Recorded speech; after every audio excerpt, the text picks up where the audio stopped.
Howdy, guys. It is Sunday at 10 p.m. This is the APAT show. Of course, it's the APAT show. Lee, how has your week been? Yeah, pretty good. Pretty good. This time last week, Des, we were still in London trying to work out who was going to win, what was going on. Yeah, all that was happening, and a week's flown by, isn't it? And we're back to another Sunday night. Absolutely flown by, and I thought it was a great weekend at Aspers. Tons of players, our biggest field, from an individual entries point of view ever, I believe, which is super. That's nice to see on the back of a huge UK team championship at Dusseldorf the month prior. It was just a great sort of three odd days. Very, very nice indeed. Lovely to catch up with a lot of the crew down there, of course. So, sir, we don't have a guest tonight, it just feels a little unusual. It's you and I tonight. No, we're a little bit light on guests, a little bit light on poker, but we've got a few things to catch up on. So we thought we'd come on, have a bit of a chat for a bit, see what's going on in the chat, answer any questions, a few little things, little announcement to make, but genuinely have a chat. And already I can see the chat is busy, Des, with the usual suspects. Saying good evening. Simon Lawler's already in the chat. Says evening to you, Simon. Tristan Chaplin cashed last week. We got to say, for those that saw the stream last week, the Hendon mob has been updated during the week, Des. So the statement that we were making last week, tripling gone to the top. That Triplin is now top of the all-time cashes on the Hendon mob for APAT events. I think he's a couple of $100 now ahead of Carl. So very well done to you. Thing. That is a hell of a thing. I mean, we've been running for 16 years, and the results from season 1, event 1, are all up there on the Hendon mob website. And to be topping that sort of cash in table is quite the thing. Right? It is, and he's not stopping. I saw him post in the last 24 hours asking where the nearest train station was from the Grosvenor in Blackpool. So I think the man has dreams. Yeah, he has ambition. So could well be that we're going to see Tristan make his way up to the northwest for the English Amateur Championship. So that would be absolute quality. He is not alone in his ambition. The Oracle is aiming to break into the top 190. Well, that's the aim. That's the way you want to go, isn't it? I saw Simon's question before that is, are either of us going to Dublin? Because it's the Irish Amateur Championship first of all, before we get to Blackpool. We're over in Dublin this week. I think the Irish Open starts tomorrow, I want to say. I think it is. And we're our event is Wednesday and Thursday. I think it is the 5th and 6th. Tom will be over there representing APAT for that one. So he's we'll be heading over a couple of days. It should be really, really good. Great to be part of the Irish Open. Looking forward to it. It's a proper poker festival, isn't it? Really is. It's going to have all the kind of razzmatazz that goes with it, and some big prize pools. And APAT is over there with the Irish Amateur Championship, so should be should be cool. Well, look, we've been going to Ireland since season 1. So we had our first event in Ireland at the Fitzwilliam Card Club in 2007. So that's a long time that we've been going there. It's our first time as part of the Irish Open Festival, and the Irish Open Festival, as you know, many of you guys will know, is seen as perhaps the most sort of prestigious standalone event in Europe, because it was one of the first big ones ever to come out of Europe. So it's managed to retain that over the years. There's always a huge main event, and it's really nice to be part of the thing, you know? Yeah, no, it'll be great, and Tom will look after everyone that's over there, and I know we'll get lots of players that are over there for the festival anyway that will jump into the APAT event. Some I think are travelling over to play it. I mean, the Dublin event always used to be. I mean, I've so many stories of the Fitzwilliam and playing that for the weekend, and you know, because there was no bar. Well, there was no bar, so you had the pub on the corner opposite, an outhouse. And that everybody would pile over for it. I mean, we're going to be back telling Jer stories here, aren't we? Because that's how this always happens when we start talking about APAT trips to Dublin. But I know that, you know, so many of the guys got so friendly with. I want to say Larry, I might be wrong, but Larry, the landlord, I think it was of the pub on the corner, which is, I'm going to say Flanagan's, but I might be wrong with that as well. But somebody in the chat will tell me one way or the other. I just remember, it was a case of we were coming up to a break, and they'd kind of phone ahead to say we're on, and he'd have the Guinness poured. I remember being over there for an event once when I was back in my playing days, and I didn't last long in the tournament because we were deep into the Guinness before we even and he'd bring out plates of sandwiches and toasties and things, and just keep properly looked after all of the guys, and it was a bit like to a way you just wanted to get the poker tables over into the pub if you could, and just actually play the tournament over there. It was a much better way of doing it. It certainly did feel a little like that, and of course, going to Dublin introduced us to the likes of Frank Bailey and Brendan Byrne. Lots of other Irish players first came across APAT at the Fitzwilliam. So it's always nice to be going back to Ireland. And to be honest, part of a busy. And we've got the Mediterranean, we've got Malta coming up as well. Lots Blackpool coming up. Yeah. Before we know it, it'll be the summer, and we'll be back at DTD for another big event. It's just non-stop, right? And the minute we mention Ireland, in comes Tomo into the chat, there he goes. saying great effort, Tristan. Really good to see Tomo, who ran deep in a number of events last weekend at Stratford. So great to see him in there as well. But April is absolutely busy, as you say, Des, quite rightly. It's Dublin, then Blackpool, then over to Malta, and before you know it, we're back at Dusseldorf in May, up to Edinburgh in June, then it's a little bit of a break during the series, when a lot of people do tend to head over to Vegas at one point or another. So lots of that going on, and we're then the big one in August for the Worlds. So I mean, and that is going to come around quicker than the we care to mention. It really is. And we're going to see so much planned. I need to keep saying this to myself, Leigh, because I'm so excited, right? Obviously, WCIP last year felt a little flasher than usual. Not flasher in terms of numbers or excitement at the event. I thought it had all of that, but a little bit flasher in terms of us rolling our sleeves up and doing lots of creative things with the schedule, simply because there was a more general lack of dealer numbers in the industry, maybe a little lack of expertise at scale. So we weren't able to put on some of our favorite type events, a horse event, an 8-game championship, all of that sort of stuff that I know the guys love. But we should be seeing some of those events return to the schedule, right?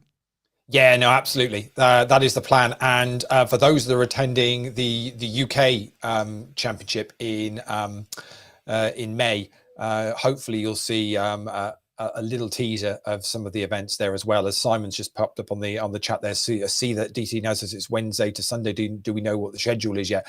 I think they're pretty much there with it. They were just finalizing a couple of little bits. The following week, there's a WPT 500, Des, that's been announced at Dusseldorf. Yes.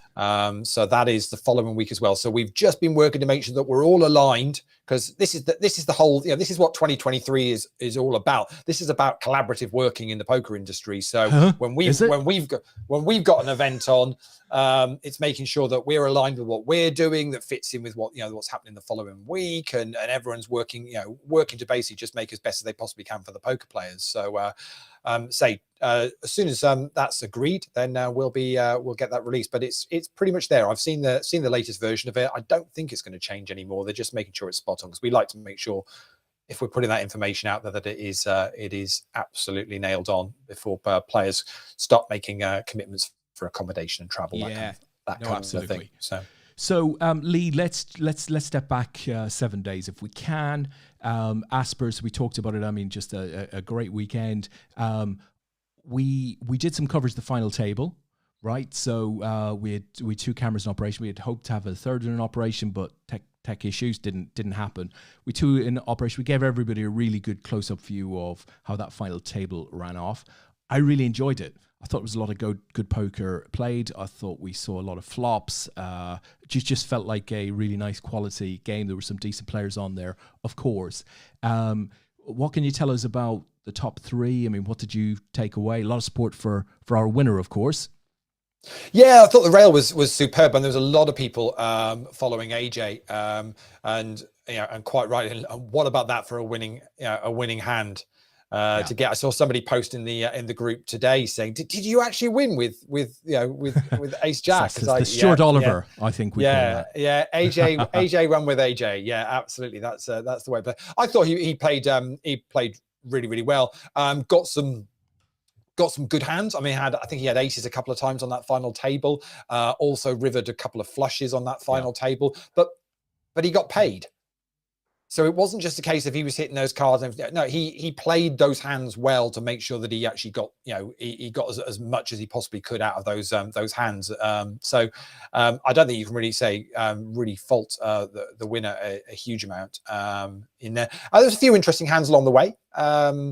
That we had a little bit of discussion about, and one which caused a little bit of the tournament director over to make a ruling, and we've got all of those. Yeah. But what I thought was really nice is there was a number of people on that final table had their friends and family there railing them as well and getting involved in it as well, and it's what APAT is all about. Nice prizes up top. And we had 48,000 in the prize pool, and sort of 6,000, 4,000, 3,000 were the top three prizes, which I know some people have said, well, it feels a little bit flat. Should the top prize be a little bit more? We're gonna have another look at that, make sure we're comfortable with where it's at. But for 100 plus 20 buy-in, minimum cash was 250. Everyone was in the money on day two. I think the structure really, really works. Guaranteed 1,000 on the final table, right? Yeah, exactly. Yeah, and what we're hearing from the players is really is positive feedback, and but discussion as well, which is what we've been built on for the last 15 years. Absolutely. Is listening to what players say and seeing, is there a way we can we can improve that. Ultimately, you can't do everything, so you've got to go and try and find the right balance. Yeah. But certainly I don't think from anybody on that final table there was a huge amount of complaints about the structure or the payouts.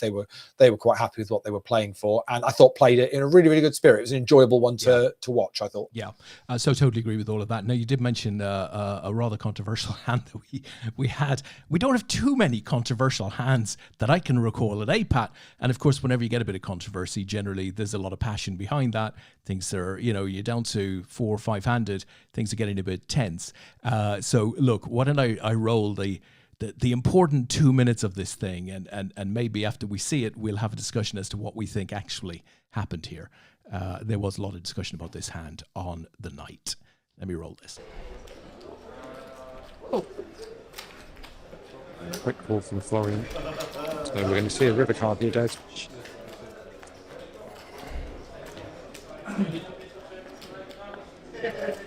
Come on. AJ says them all in.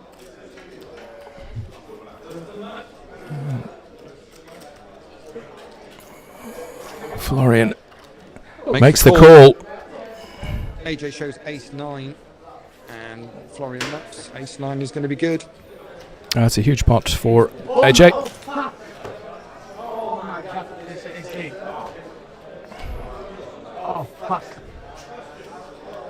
I think we can take from that Florian misread his hand. Is that what we're saying here, Leigh? Yeah. I think he's saying he had ace-8. Ace-8 or an 8. Difficult to know. Sounded like a misread, but in any event, it's a misstep. I had a 10. So there you go, Leigh. Fuck me, excuse me. I had a 10. So we didn't quite pick that up at the time, but there were a couple of 8s on the flop, and my read on the hand after the event, as we get a lot of noise from somewhere, was that Florian thought AJ tabled ace-8 for trips. AJ actually tabled ace-9 for a pair of 9s, an ace kicker, and Florian went on to say he had a 10. Right, so he would have had a pair of 10s. He would have won the hand had it actually gone to showdown, right?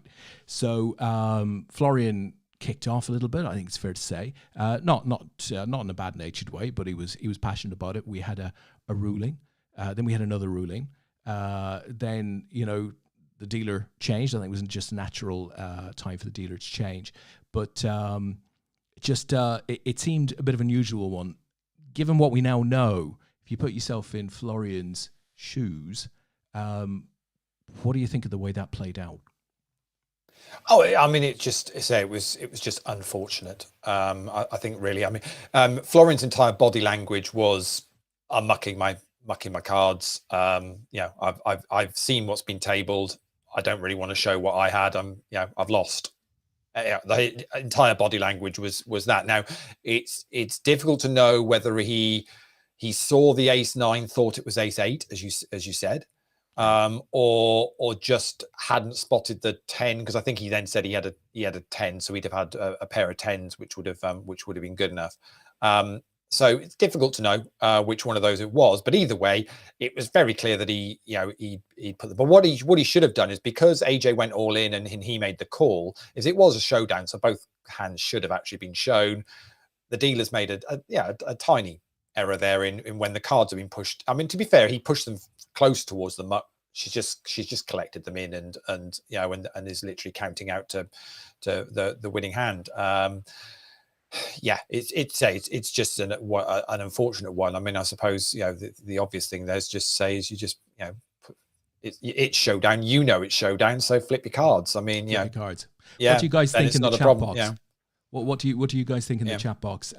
If you were sat in Florian's seat there, you've got a pair of 10s, maybe you think you've just been beaten by trip 8s, but in any event, that isn't what AJ had. Does he have to take any responsibility there for throwing his cards in the way that he did? Yeah. Now, what Florian then obviously asked for a ruling. Came over and gave the ruling that, well, the cards are in the muck now, and I think they did even have a look at the muck to see if they could actually spot the two cards that he suggested it was. He wasn't happy with that, so got effectively a secondary ruling, which was exactly the same thing. To be fair to the dealer, she said. She did kind of sort of apologize a little bit. Not that I think she really had to.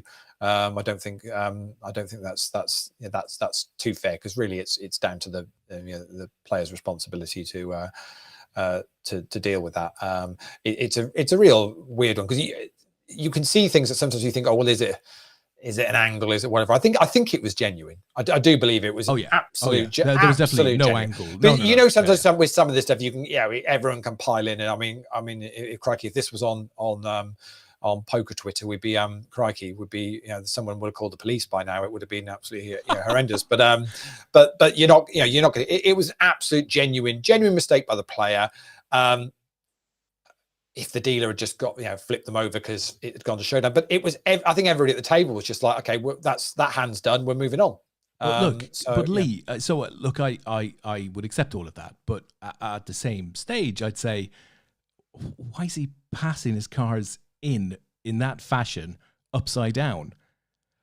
Yeah, when it's gone to showdown, so he's seen what his opponent's tabled, and it was as if he didn't want to show what he had. Even though he's the one that then turned around and said, "Oh, but it's showdown. Both hands must be shown." It's like, so crack on and do that then in the first place. But I think he, while he blew a little for 2 or 3 minutes, I think he then sort of accepted. He probably just accepted in the back of his own mind, you know what? I could have done that better myself. He was actually building up some momentum. He was playing really, really well. And we both commented that actually you saw a distinct change in the way with the way he held himself at that final table for a little while. Kind of had to get his head back into the game again. After that had gone down, but it's one of those things. But interesting to see. So our very own Tony G, who is hopefully we're going to get Tony on the show. That'd be great. The next few weeks. As I saw him at London and said we should really get you on the show. So as he says, full responsibility on him for mucking his own cards. I would tend to agree. As Ian said, mucked in the PLO, showing my cards, actually show the winning cards as you speak. I mean, I've done it at playing a PLO high-low game in Coventry, one of the side events back in the day, where Brian Yates took the entire pot, and actually I'd won half the pot and didn't realise till afterwards. Sometimes you just got to, Did he give it back to you in the car park afterwards, Lee? Of course he didn't. Of course he didn't. No, so it was my error, my mistake. And you realise afterwards, and you go, okay, that's just one of those. Not a lot you can do about it. It is just one of those. Stu Ward's in the chat as well. Stu. Just good evening to you, Stu. So, but say that was one of those. Now, whether that how much of an impact that had on the final table, it's hard to know because, as I say, I thought AJ was playing pretty well himself. So whether it would have made a difference to how it would have played out, I'm not completely sure. Yeah, but we'll never know. We'll never know. But Florian ended up finishing third in the end, picking up the bronze medal and £3,000. And George Marita finished in silver for actually the heads up lasted pretty much a hand, didn't it? It was it was absolutely over super quick. And then obviously AJ took down the gold medal, and UK and Ireland Amateur Poker Champion for 2023 with a very cool £6,000. So very nice. Absolutely superb. I mean, lots of good side events going on. Ian mentioned about the PLO. That was another hugely successful event on the Sunday as a standalone championship. That ended up getting 57 runners, and we paid top 8 in that. Danny Strangeman cashed in that. Vince also picked up a cash in that one as well. The winner of that was Stephen O'Keefe, who picked up 1800, just over 1800. And then the couple of other side events I thought were huge. I mean, we couldn't have fit any more in the card room. I mean, we absolutely pushed the card room and the dealers for the entire weekend. And I know a number of APATers were also dealing as well, working the freelance circuit, who said by the end of the day they're absolutely exhausted after that weekend with APAT in town. So it's nice to know that the card room did as much as they possibly could, I think. And hey, I think would have got the 500. I think we'd have smashed the 500 number, but 482 for the main event is pretty darn impressive. In my book. Listen, Lee, I didn't want to say it, but I felt Kev O'Hanlon, he let us down a bit by not being able to enter into the event. Would have been 483, wouldn't it? 483 let us down a bit, Lee. But actually, but under the circumstances, I'm quite happy that he left to do some other stuff. And Christ, that was a bit nervy for us all. Kev had a moment where he didn't feel well, I think it's fair to say, at the casino. But some quick thinking and action by one or two members of the Aspers staff, thank you to them, enabled Kevin to get on the road to recovery. We did share some messages through the weekend, and he's back and bouncing all over the place. But I'll tell you how crazy it was. So I was still at home on the Saturday, because I only travelled up on the Sunday. So I think the tournament, I think we started about 1 o'clock on the Saturday afternoon. Right. I think the day one was. So I get a message at 5:35 in the evening on Facebook from Kev, and I won't say all the details, but pretty much just to let me know. This is just so you know, Lee, I was in the casino about 11:15 this morning when I had a stroke and they had to call an ambulance. So he gave me all of the details of it, so I'm like, okay, so he's okay. So bear in mind, this is now about 5.5, 6 hours after it happened. Yeah, he's been to theatre, he's had an operation. So he's basically been rushed to hospital, had a large blood clot removed, and he said he's going to be in there for a few days. But what he wanted from me was he wanted me to get a message to the staff at the casino to say thank you, for the speed in which somebody reacted. And as he has put it since then, probably saved his life.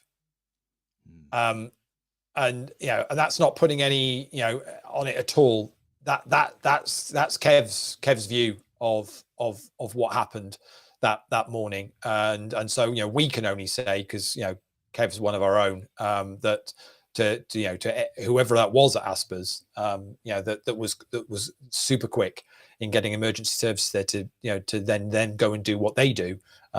yeah, Kev is with us today and recovering, and we know he's recovering because he started sending you some jokey messages on the Sunday morning. Saturday morning, he said, I was doing absolutely fine until somebody told me you were at the bar, at which point, down he went like a sack of spuds.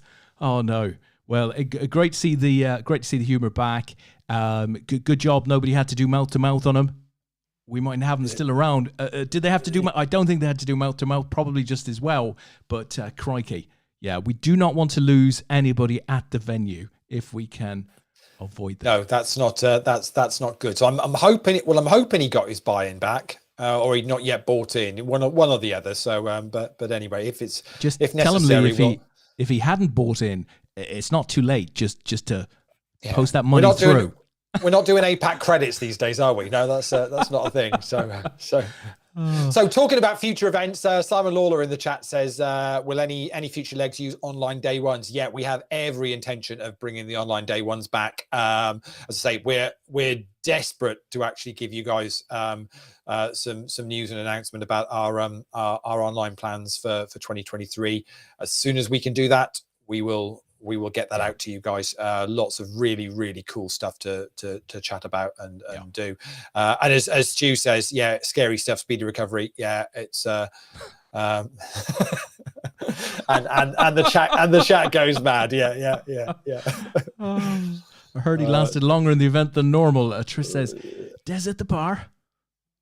Never seen it. I've been many. It's just not a thing, is it? It's not true. I mean, I'm at the bar at every event. Right, every event I'm buying drinks for everybody. Everybody. Absolutely. All 483 players.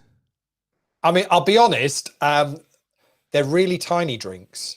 Oh, they're very small. They're only little. They're only little drink. Did you see that little drink? It's very small. Yeah, they're only little drinks. Des is only allowed little drinks. For anybody that saw the can of Coke he got at London. Yeah, absolutely. I worked hard for that can of Coke, Lee. I worked hard for it.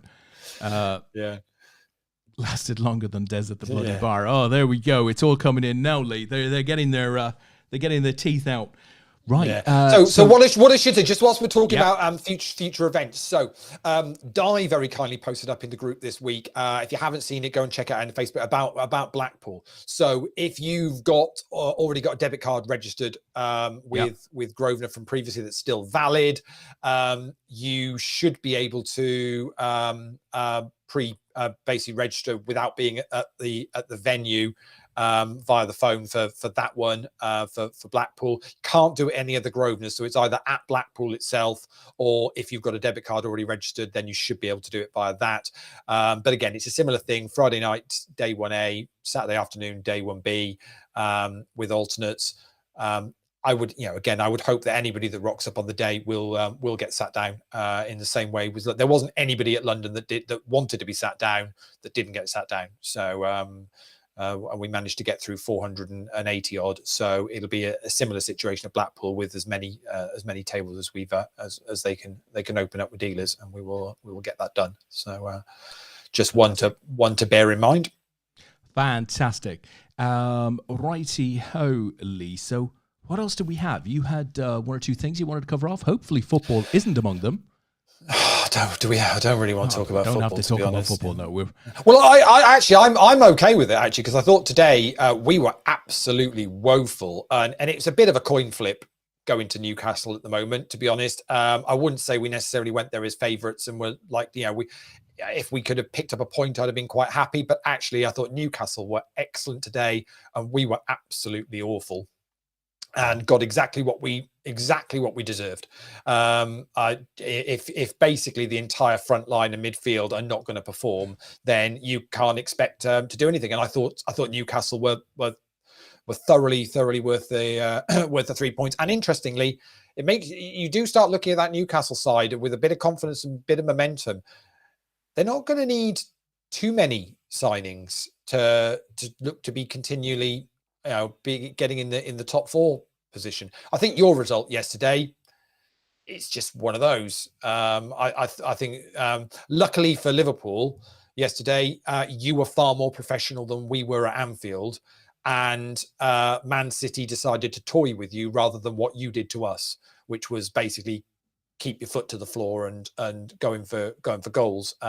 City just we're playing keep ball for the last 20 minutes really. But were you at all bothered about that yesterday? Just Yes. that City could do that to anybody though. Yeah. I was bothered about it though because in one respect I was bothered about it because while that sort of thing has actually happened both to Liverpool and to City in Liverpool City games over the last 4 to 5 years, you sort of it's easy to look at a loss to Forest or a loss to Bournemouth and to sort of say, well, that's an anomaly. We had 70% of the ball, we had lots of chances, we just couldn't stick it in the net. It's very easy to say that, right? It's not always accurate, but it's very easy to say it.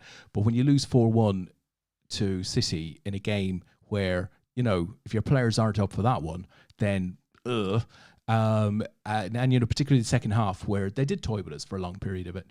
In that sense, you just got to be disenchanted with the whole thing. So I think our chances of hitting top 4 are pretty damn slim now. Interesting to see Newcastle gain points. I suspect Spurs will gain points against Everton tomorrow, which means United currently down to 4th. Spurs coming back at them a bit. Brighton looking interesting, Brentford looking interesting. I wouldn't even say United are safe in 4th, to be honest. Well, I mean, it's interesting times, as Simon says, 2 sackings today, unexpected. Well, obviously the Brendan Rodgers one I think we saw coming, definitely. But I see that only within the last half hour, I think, pretty much, Chelsea has sacked Potter. Yeah, so Potter's gone and Rodgers, of course. Rodgers, not a surprise. Felt like he'd been sort of angling a bit for it earlier in the season, particularly. And I mean, they haven't supported him with sign-ins, so, not a surprise. Surprised that he lasted as long as he did, to be honest, probably because there was quite a chunky payoff involved in that one. Potter, no, I'm not surprised. I mean, his record at Chelsea has been woeful. He's won 7 in the Premier League. He's drawn 7 and he's lost 8. When you think the number of players they signed and okay, it's maybe not his signings, but you would like to think that you'd be able to put a starting 11 out there that had some structure to it and some flair, and there's a lot of skill in that. In that squad, and he's not being able to get them to actually perform at any sort of level. The scary thing is if you can get the right person in quickly, they've still got a shot at Champions League, at Champions League. They can go on a bit of a run and certainly, and they certainly can have an influence in what happens with the Premier League. I mean, you've got them on Tuesday night, haven't you? So I mean, things are so bad, and Stu has said it here. What he watched the City Liverpool game, Liverpool was so lackluster, looked like men versus boys, was so different from what people have come to expect from Liverpool. Agree with that. I haven't even looked for tickets for Tuesday night, which is shocking. I always go to the Liverpool Chelsea game at Stamford Bridge. Haven't even looked for tickets. I'm up at Anfield in a couple of games' time. I will definitely do that one, but it's just it's a bit it's not the for me it's not the lack of an opportunity to win the league or you to be going for nothing at this stage in the season. It's not that. It's just that, as Stu has quite rightly said, it's a different sort of Liverpool we're seeing. The decline from 6-7 months ago, where they were literally within minutes of a quadruple, both in terms of the last day of the league and the Champions League final. I mean, honestly, they could have won a bloody quad. And the same team is struggling against both bad and good teams in the league this season. Yeah, it's weird. So where do you think, what are Leicester going to do? Are we talking Big Sam territory here? They are in a situation where they desperately need to get themselves. I mean, if you look at the bottom teams, then you're kind of thinking, are we looking at like at least one of Leicester, Everton, and Leeds are likely to go down? Are we going to lose a reasonably big, or arguably, what's perceived as a bigger club? Well, I don't think we'll lose Leicester. I think they have a very good run in, with the exception of a game at City. Their other 7 or 8 games are all pretty much against teams in and around them. So if they get a new manager with, who puts a bit of life into them, then I would expect them to get enough points to get out of it. But who do they go for though, Des? The point is, what are they looking for? Somebody that knows how to get them out of there, or is it the sort of job that a Lampard or a Gerrard might might pick up? I mean, where are they? So who is there on the market? I mean, bear in mind you've now got 2 Premier League clubs at this point of the season looking for a new manager. I mean, I'll ask exactly the same question about. Well, they're about looking Chelsea. in different. They're looking in different places, right? So, Chelsea looking at a Pochettino. Are we talking? Is possibly. that? I mean, who else is on the market? Who else is available at the moment that would want to drop into Chelsea? It needs to be somebody of a pretty decent caliber. Well, I guess the first question is whether they're willing to go to the end of the season before making an appointment. And I would imagine in both instances they are. Leicester perhaps more nervously. Let's see how the next game or two goes. But Chelsea, I think they've absolutely nothing to win, nothing to lose. They're forget the Champions League. They're not good enough to win the Champions League. I think Chelsea would be happy to get to summer if, for example, they don't want to go for a Nagelsmann or somebody of that ilk. Which Stu Ward makes a very good question. Potter to Leicester. Yeah, is Leicester another kind of Brighton type of scenario where I think that's a very good call. I hadn't seen anyone say that, but that makes a lot of sense unless his confidence is shot and he's feeling woefully sorry for himself, which he might do, because I think Leicester probably have some decent footballers there. They've just, Rodgers has been there for 5-6 years. It's just, there's no, that excitement has gone really. Interesting. Rodgers started this. I mean, I remember us talking at the beginning of the season about Rodgers, where effectively he was already, putting excuses in before he even started the season due to financial fair play and that they hadn't signed anybody. And effectively, you got the impression Rodgers was pretty much going, get me out of here.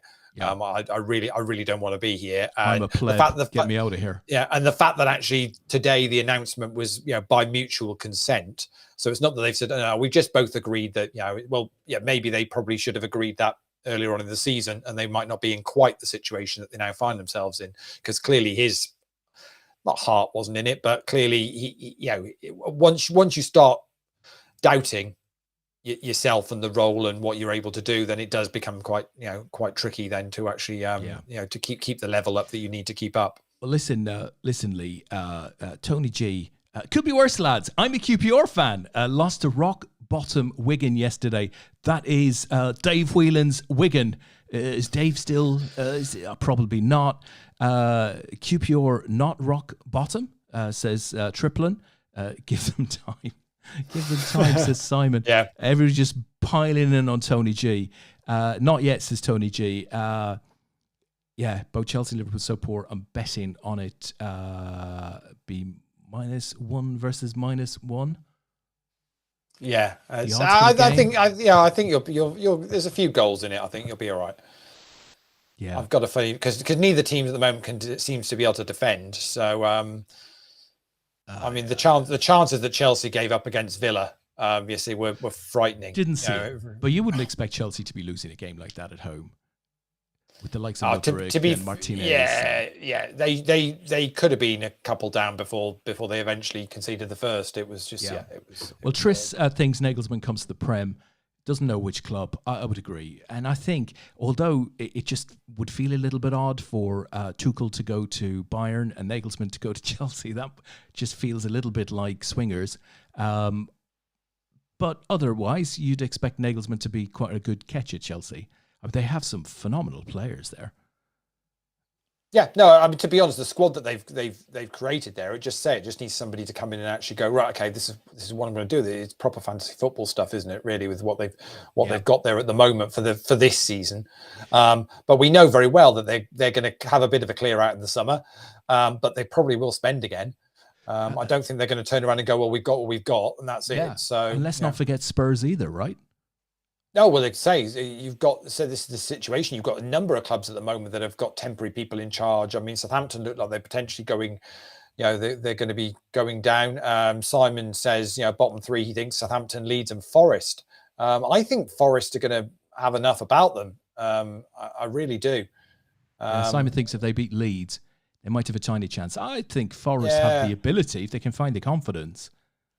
I mean, they were unlucky to not to pick up 3 points yesterday, having gone one up. Really should have seen that game out. But they've got the ability to pick up some points, and they've got some good players there. I really like Brennan Johnson. I think he has the potential to be, a real quality player. Obviously, from a Welsh point of view, that's a good thing, because with Bale retiring, we've got to start, seeing some players playing regularly in top, top flight leagues. Otherwise, you struggle from an international point of view. So it'll be interesting. But yeah, quite happy with the international results. And Scotland. What about Scotland, Des? I mean, how can we not mention Scotland? I mean, cracking results. Yeah. I mean, but obviously they're cheating by having that grass as long as they had it. Yeah. I mean, it's like the types of drinks I go for, Lee. It was just long. It was long. I mean, it's McTominay, the goal scoring machine. I mean, that is Scott McTominay. Who'd have thought? Ireland. We had a semi decent performance against France at home. We ended up losing the thing, but honestly, it could have been a draw. But you actually gave a decent pretty decent game. Yeah, no. Couple of our couple of good young players coming through there, but as you said, you need some established players in your team. I mean, we're lucky in that we have the likes of Grealish and Rice, who are doing really well at their club sides at the moment. So I feels like we're on that upward trajectory. They chose to play for England. I don't know whether anyone mentioned it to you. We're not accepting that. Yeah, no, unfortunately, I'm still sending letters to my MP here in South Florida. Right, I'm not having that. As far as I'm concerned, they're Irish lads, right? They're playing for Ireland. Yeah, and it's busy old times with the football, because I think there's live games on, is it Monday, Tuesday, Wednesday, maybe even Thursday this week, and then next weekend another round of fixtures. Then we're back into Europe, I think. So who've Liverpool got in Europe next week? Huh? Chelsea, mate. It's a big one. Yeah, who knew at the quarterfinal stage that I'll be honest, I've completely lost the plot. I spent about half an hour today thinking, oh, great, it could be Man United versus Arsenal in the Europa League final. That'd be really good. And then I looked to see who we've got in the semi-final. I realised, oh no, they're not in it anymore. Who have United got in the semis? The Spanish club. So in the quarters, we've got Seville. So we'll have played. I think we'll have played every Spanish club there is in the Europa League, and any others as well. Yeah. And then we get, if we get through that, we play the winners of the Juventus quarterfinal. That's difficult route. Nice to see. And then it's likely to leave. Who's in the other half of the draw? Roma are in there, aren't they? Is that Marino? Is he still? Yeah. Oh my God! So it could. So we could end up doing Seville in the quarters, Pogba's Juventus in the semi-finals, and Mourinho's Roma in the final, potentially. Long way to go in that one. To be honest, if we play the way we played today, we'll be out against Seville, and Brighton will also turn us over in the cup semi-final as well. So we won't need to worry about any of that. Yeah, I think I'd worry about Brighton, albeit the pitch might be a bit big for Brighton, but they look decent. Although, and of course, and you still got to remember, City are still on for a treble here as well. I mean, luckily Arsenal feel like they're not going to give up on this lightly. They seem to whatever you can do, we can do as well. But City, they've got Sheffield United in the FA Cup semi-final. They're looking really good in the Champions League. I mean, it's rare. It's only United in '99 that have done that. That treble of domestic cup, domestic league, and Europe. You don't. What do you think they'll fail on? You think the Premier League? You think Arsenal will sit? I think they're good enough on their day, but this season particularly have had too many days when they haven't been good enough. You think that they're just going to come a crumble with something? I think they remain the best team in the country, possibly the best team in the world on their day.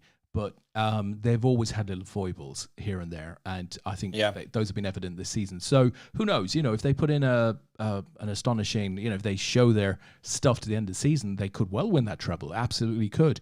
But Arsenal looking pretty sharp, and you look at Arsenal's run-in. They've got Newcastle, they've got Liverpool. I just can't see Liverpool turning them over, which is just an awful admission. They've got Newcastle. they might find that trickier now if Newcastle are beginning to find a bit of form. But outside of that, I think they got a reasonable run in. I mean, Newcastle, what you're finding, I mean, Isaac now he's fit, is looking an absolute, quality signing up front. He's good, and they haven't picked up too many injuries, Newcastle. So it's pretty much a similar team. That back four is fairly consistent. The three in midfield are just are on fire and just doing the business for them. So it's going to be interesting to see how it's going to play out. But it is pretty much going to be wall to wall football between now and May. It just doesn't seem to stop, does it? Really? We haven't anything big this summer. Is there anything big? Oh, clearly no Olympics. There's no Euros. There's no World Cup, Nations League. But that's a bit shite. Can I say shite? I think I can. Yeah, no, I think you can. Yeah, it's, I saw a mention of a semi-final or something, and I went, "Oh, is that?" Ooh, is that we've got the so we've got the Rugby World Cup is September. A little bit later. Yeah, a little bit later on in the year, so we've got a little bit of a wait for that. But because it's been a weird football season as well, so a little bit ago. And of course, the Formula One's back now. What the hell went on there this morning? Oh my God. My God, Lee! My God! Well, I didn't watch it, but I just read the report where I couldn't even follow exactly what the hell happened at the end of that. But I watched it. You're a big fan, so yeah, I watched the whole thing. Not live, of course, not live. I watched the whole thing before, pre-result, of course, and it was enthralling. I mean, look, Formula One is all about the first lap and the carnage laps, right? That's really all the Formula One is about, because Red Bull are so far ahead generally. It takes something to go wrong, and we got plenty of that today. And you had that unique situation where they were sort of calling, they were trying to call, the commentary team, what the hell was about to happen for the third restart of the race. They didn't know. In one scenario, Alonso might finish third, but in another scenario, he might finish sort of out of the points, an absolute disastrous position. So it was a bit like that. And the irony was, it was Michael Massey's first Grand Prix. He was there in the paddock. It was his first Grand Prix since that absolute calamity 2 years ago when he denied Hamilton his 8th title. Do you remember the no Mikey, no Mikey, no Mikey? Yeah. Fantastic. Exactly absolutely that. Loved that. Yeah. So the irony of nobody having a clue what was going on was not lost on the viewing audience today. It was it had that type of finish. It wouldn't be reflected, the drama wouldn't have been reflected in a viewing of the results, for example. But again, is that good for the sport? Because it makes it interesting to watch, but at the same time, does it not make it like, well, no one seems to know what's going on. They make the rules up as they go along, and that's it's not really. You don't see too many instances of that, and they did. The reality is they did know what was going on, and they did make the correct calling, and they did it reasonably quickly. The fact that Notebook Ted and some of the Sky people don't know what's going on is sort of detailed, but I'm pretty confident there are people in the background that know what's going on. The Mike Massey thing from a year and a half ago was the guy just got overpowered by team managers telling him to do one thing or the other, and he lost his nerve a bit. I think they do know what's going on, but I thought it was interesting. They interviewed on the grid walk prior a couple of Australian cricketers, the captain of the women's team and one of the men from the men's team, and she was full of passion for the Formula One, right? She was all absolutely into it. You could tell just in what she was saying, but she ended up by sort of saying, I never used to come to the Australian Grand Prix, but it was Drive to Survive. I saw Drive to Survive, got to know the players, and now I'm huge into it. And they had over like 450,000 people in Melbourne at the Grand Prix this weekend. The viewing numbers, the attendances are through the roof. But it's things like that which are driving this. I mean, let's flip this back to poker with what's been going on lately in the poker world. I mean, have you been following the Berkey airball? I mean, have you been? I mean, what do you make of it? I mean, this is about the biggest thing going on in poker at the moment. I can't decide whether it's good or bad for the game or what exactly it is, but it's certainly got eyeballs on it. So generally not the sort of stuff that I follow. If I'm totally honest, I'm not that bothered by the controversy sort of type of thing. But we know Berkey, he's been on the orbit a few times, so you know that he's pretty sensible, smart, very smart guy. You know, so a lot of time for him. Airball, I've no idea who this guy is, whether he's, you know, a proper player that's ground his way up through the ranks, or he's just some sort of mini celeb with a decent bankroll and he's, you know, just getting into these games. But it seems to me you've got Poke in the background just winding everybody up because it's good for views and clicks. So it's definitely got a huge clickbait feel to it, the whole thing. I'm not sure that, you know, this hasn't been organized wrestling style on a Zoom call about 6 weeks ago. You know, right, guys, I'm going to do this, and then you're going to come. Are you going to do that? Oh, it's going to be great. Can't wait. You know, and they're following a schedule of shit to do to enable this to get some really good views. They're doing a wonderful job, if that is the thing. But I can't see. I mean, I can't see the likes of Berkey finding himself in this position without that type of smart thinking behind it. It's almost like he's almost like more mature than that. Yeah, my favourite follow-on from this was Barry Carter yesterday morning put out a brilliant tweet that Phil Galfond had been suspended from Twitter for a particular message, which was obviously an April Fool, but it was an absolute beauty. The timing of it was just perfect. It slotted in any other day than the 1st of April, and I genuinely would have gone, that shit's real. Yeah, that's happened. I can just imagine that's happened. Yeah. Yeah. But listen, Poke, I think, put out an offer of $100,000 that he would add to the winner, gift to the winner, if they agreed to play these games on his live stream or something. Yeah, well, we offered a little can of Diet Coke, and you know, don't say that, Lee. Listen, we need to be seen as players in this industry. So I'm going to go in tomorrow and I'm going to make an offer live on the Twitter. Right, live on the Twitter. How do you, however you do that, the tweet, I think you tweeted out there, I'm going to say, right, $99,000 to the winner, right? Let's see how we do, Lee. Let's get in the conversation. Yeah, see whether it's enough to come and live stream it on the APAT show. On the APAT show, we've got a little window on a Sunday night, guys. A little window. We can do about 15 hands. Yeah, 15 hands a week. It can't take too long because we've got football to talk about. So we'll have to see. Just quickly on the football, Simon does make the point quite rightly that the Women's World Cup is later on this year as well. When is the Women's World Cup? Is it a summer event, or because the women's game is fabulous these days? Yeah, it's going to be absolutely huge. I'm pretty sure it's during it's summer. I want to say Australia, but I might be wrong. I think the Irish women's team is there. I'm pretty sure it's in Australia. Yeah, the Irish women's team is there, Lee. So I'm telling you, mate, I've got this, right? I have got this, and I want to see Grealish and Rice in the Irish women's team squad for Australia 23, right? I'm now going to try and work out when the so starts in July, 20th of July. Fantastic, good. And do you know your first game? China. You're opening. You're on the opening day, 11 o'clock in the morning. Yeah, playing Australia. Oh, that's all right. We'll beat them. Yep. So is Harry Kewell's sister still playing? And then it's pretty much three or four games a day. So very similar to the kind of scheduling for last year's men's tournament. So I say should be absolutely cracking to watch all of that. A couple of things back on Poke. Couple of really good articles that I came across this week. First one from our good friend of the show, Robbie Straczynski, which is well worth a read if you can get it. You'll find it on Facebook. He's on the Card Player Lifestyle blog anyway. But he does an interview with a guy that used to be the head of poker at 888. He left about 4 years ago. You know this gentleman, I think Des. Well, I had a meeting with him going back, crikey, I want to say 2015.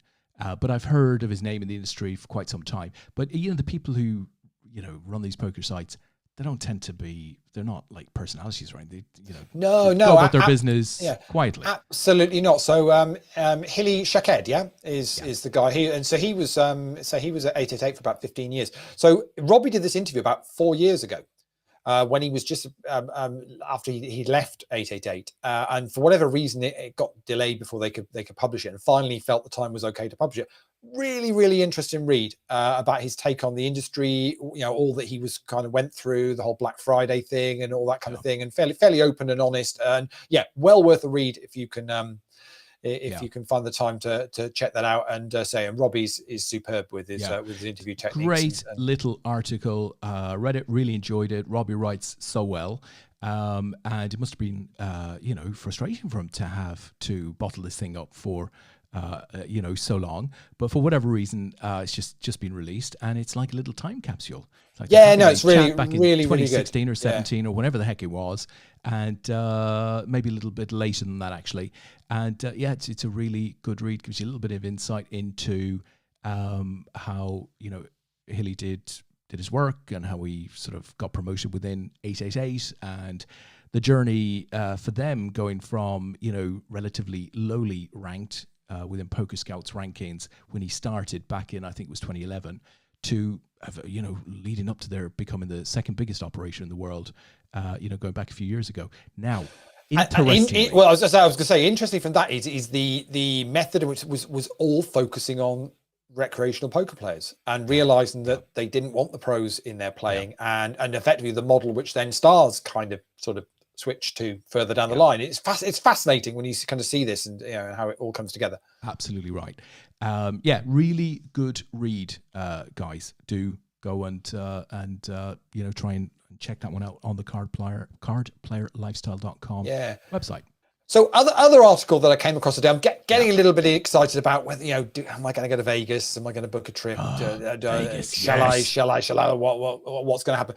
Came across on Poker News. I think it got released maybe today. Will Shillabeer, again, another guy that we know has been on the orbit before.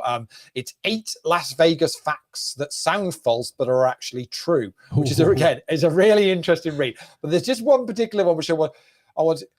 So, do you know what form of gambling is not allowed in Las Vegas? What form of gambling is not allowed? Yeah, there is a form of gambling that is not allowed in Las Vegas. Well, we know there's all of the casino games are there. Poker is there, of course. Horse racing, sports, yes. There's no bingo. They've got Keno, same thing. What type of gambling is not allowed? They've got... Oh, Simon Lawler this guy's too good, isn't he? Really? Lottery? He's too good. Yeah. I wonder why it isn't allowed. Too good. So, I don't want to rip too much of Will's article, to be honest, but but it is lottery, because they have a state constitution ratified in 1864 that clearly states, it's actually section 24, Des, if you want to make a note of this, clearly states that no lottery may be authorized by the state, nor may lottery tickets be sold. Simple as, from 1864, and so it's so if you want to play the lottery, as Will says, you after a quick 45-minute drive to California, basically. That sounds like the sort of ruling that was accompanied by a small brown envelope back in the day. If that sort of thing was a thing back in the day, I suspect that's an example of it. There is also a beautiful little thing about how a significant chunk of Las Vegas isn't in Las Vegas, but you just go and read it. You've got to go and look it up, because it's a very well put together little article, and again, it's if you're thinking about doing Vegas this year, it's always interesting. What I'm still trying to work on, and maybe Simon's my man for this. I've been trying to do some investigation into ITIN, which is the tax numbers, and what goes on with that. And apparently they run out after 3 years, and trying to work out whether you can renew them, what you need to do, and what happens. It's all very, very confusing, to be honest. Even as an accountant, it's pretty damn confusing as to what the rules are and what you can't. Some places say if you're not using it for a tax return, you don't need to renew it. It's valid, because it's basically just proof that you basically don't need to be taxed.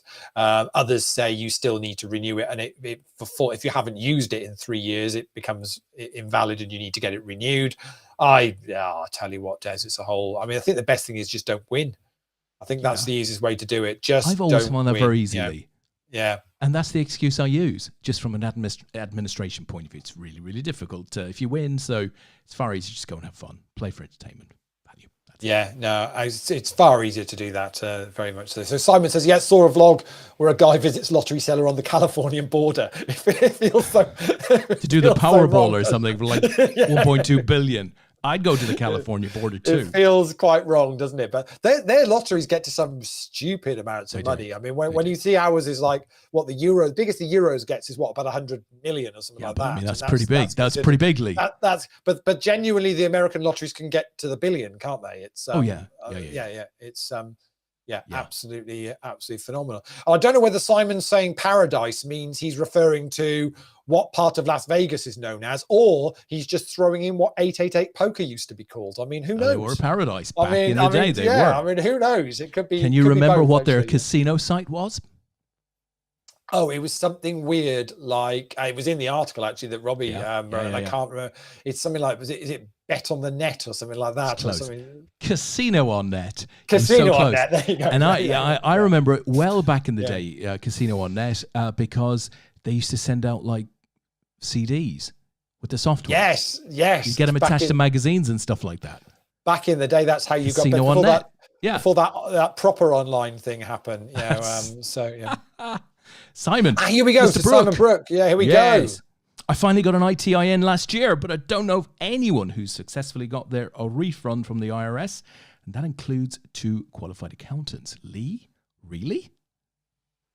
Doesn't know of anyone who has successfully got their refund from the IRS? So the problem used to be back in the day that the World Series could actually do your ITIN for you there, and so therefore they didn't make the deductions. So that used to be a standard thing, was never a problem. And there was only ever one casino that wouldn't help you out with that, which was the Golden Nugget, which is why I had to get an ITIN in the first place, because that's where I had my first cash when I went out to Vegas. I know that I know that the rules changed about 4 years ago. The government were changing the rules, and they were saying that they were going to stop casinos from being allowed to issue ITINs. Because it had to be done through the IRS, and so they basically were tightening up on the loopholes around it. But I believe that the casinos at the World Series at the time said that's okay. We've got an agreement. That's fine. So they did it. I think what happened last year is the move from the Rio to Paris. They didn't do some sort of paperwork or something they needed doing, so they weren't allowed to issue ITINs. And I don't know where Simon cashed last year, but it could be that it's more than that. It isn't just one particular venue now, and it could be that's the case with everyone, and so they've got to go through. Shug had this problem. Funnily enough, I was chatting to him in London about it at the weekend, and he's going through a few things to get it resolved. And I mean, to get mine done, I had to go through an accountant. I had to get a company to actually file it all for me, because it's an absolute minefield if you try and do it yourself. It's not great though, is it? If they can't get these things processed, to know that you can go out there and basically they can hold 30%, and you've then got to fight to get it get the paperwork done to get it sorted. And it's one thing if you make it cash for $7,000 or whatever, and you're happy, and you've lost a chunk, but a chunk is still like $2,500 to $3,000. But Christ, you imagine you win a 6-figure sum, and they're talking about holding $30,000 or more from until you've done whatever tax return needs doing, and they get it sorted. And if they're not careful, it's going to become an issue for people, because I would imagine if these are then starting to be problems for people are going to say, well, I'm not going to, why would I go and play in Vegas? Because you're going to hold 30%, and I've then got to fight to try and get it through. So Lee, we are in April now, and World Series starts towards the end of May 30th, 31st.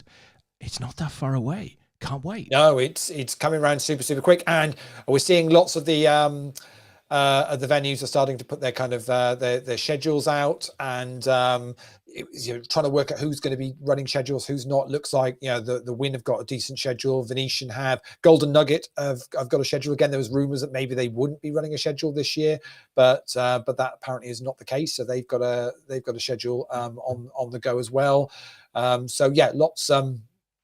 Lots to look forward to. The online spreadsheet is up and running. So if you haven't, if you're thinking of going and want to check that out, go and search. What's the? It's Halat, isn't it, on Twitter? If you go and say, he puts that together every year, so you can go and check that out. But yeah, Venetian and Win have got their schedules confirmed. Arias is still to come, and MGM Grand. MGM Grand had a really, really good schedule last year.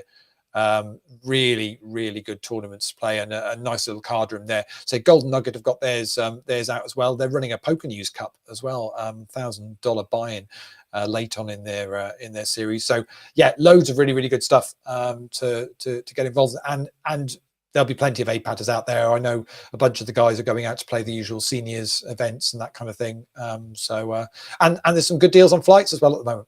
I think the airlines are struggling a little bit. So things have gone up. It is more expensive, but certainly flights at the moment, there's some good deals to be had if you fancy getting out there. Now is the time.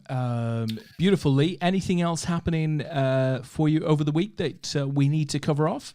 No, I think we're there. So say Tom will be over in Dublin during the week for the Irish Amateur Championship, and then say 2 weeks time we'll be in Blackpool, which I think by the sounds of it, the vibes I'm seeing from the messages and interest, we're going to have a pretty busy weekend up there.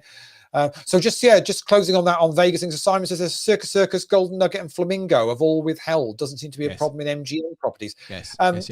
So yeah, it's interesting as to, so once you've got the ITIN, they shouldn't withhold at all.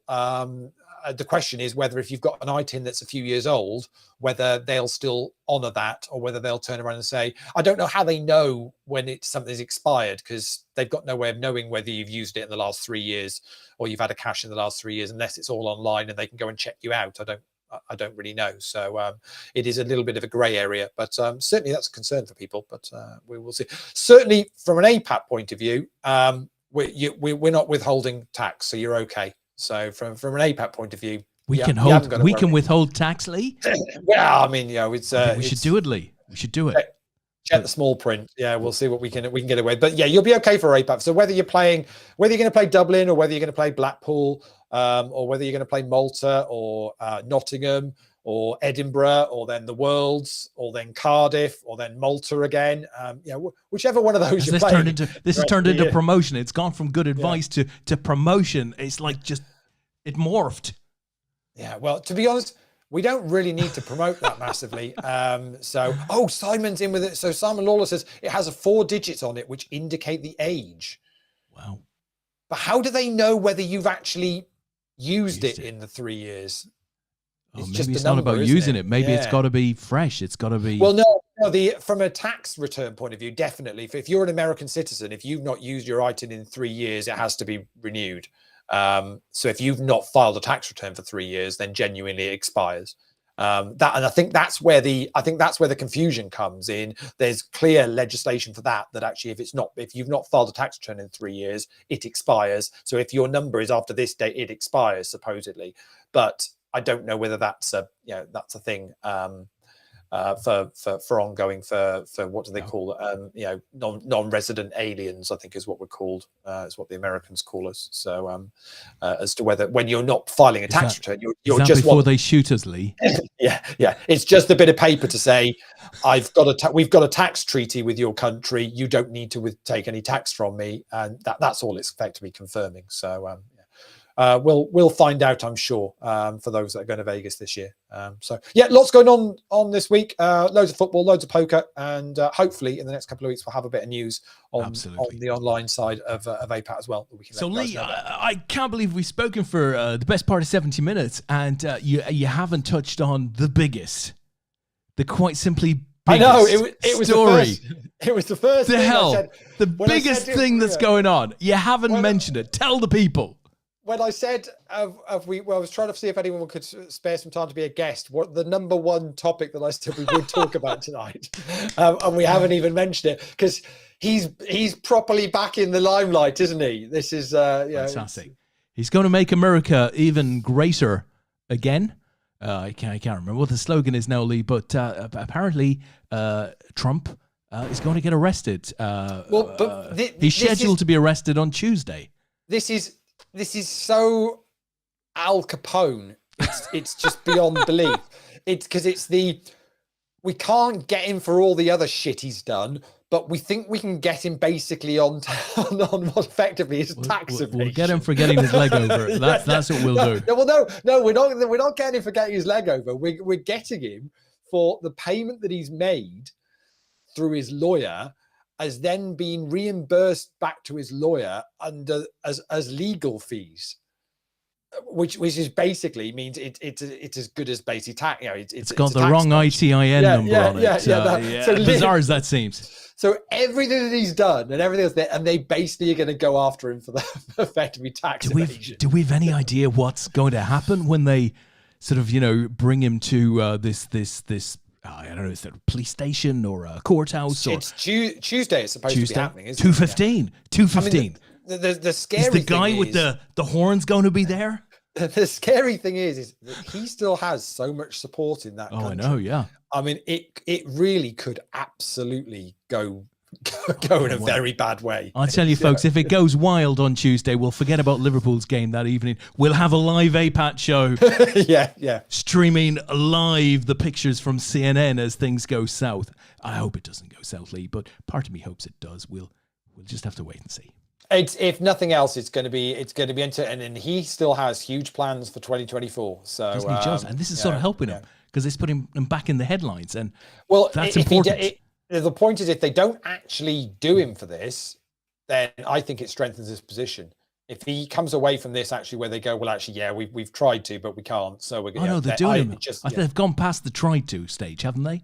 They're going to actually arrest him. I think he's going to have to put his fingerprint.